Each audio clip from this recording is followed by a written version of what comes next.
La courbe de Kuznets des inégalités.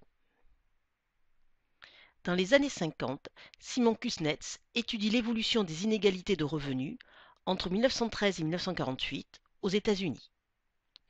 Il met alors en évidence une relation de corrélation entre deux variables.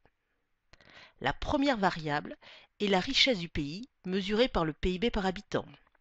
La deuxième variable est le degré d'inégalité mesuré par exemple par le coefficient de Gini.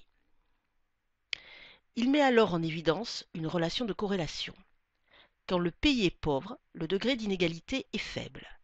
Puis, quand le PIB par habitant augmente, les inégalités augmentent.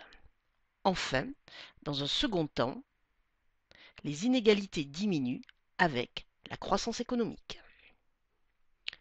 Kuznets va alors généraliser cette courbe en cloche des inégalités à tous les pays du monde. Ainsi, tous les pays, quels qu'ils soient, devraient connaître une réduction des inégalités un jour ou l'autre, dès qu'ils entament un processus de croissance. La date diffère, mais le mécanisme reste le même.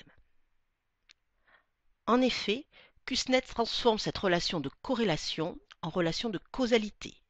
C'est la croissance qui génère automatiquement une diminution du coefficient de Gini. Ainsi, dans les sociétés sous-développées et traditionnelles, le niveau des inégalités est relativement réduit. Excepté une minorité peu représentative, la majorité de la population travaille dans l'agriculture. Comme il y a peu de richesses créées, la plus grande partie de la population est pauvre.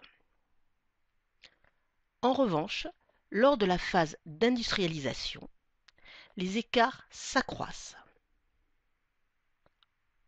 entre deux groupes. D'un côté, ceux qui restent dans le modèle traditionnel et ne bénéficient donc pas des retombées de la croissance.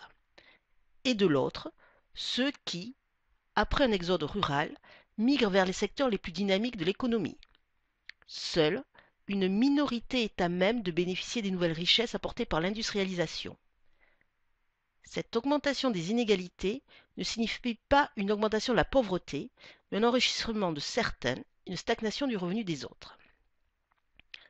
Ensuite, dans un second temps, la croissance va profiter à tous et l'augmentation du PIB par habitant va se traduire par une baisse des inégalités.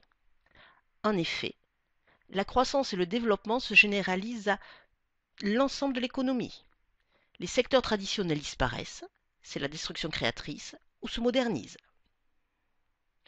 Toutes les catégories voient alors leur niveau de vie s'accroître. Un rattrapage des catégories les plus favorisées s'opère aussi.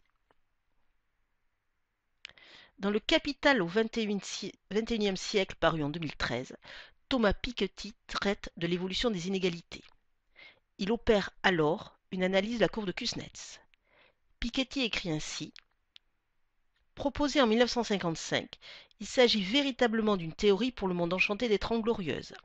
Il suffit d'être patient et d'attendre un peu pour que la croissance bénéficie à tous. Dans les années 90, cette courbe de Kuznets va être appliquée à l'environnement. Grossman et Kruger vont mettre en évidence que la courbe de Kuznets peut être observée dans le domaine de l'environnement. Ainsi, dans un premier temps, la pollution augmente avec le PIB par habitant, puis elle va diminuer dans un second temps avec la croissance.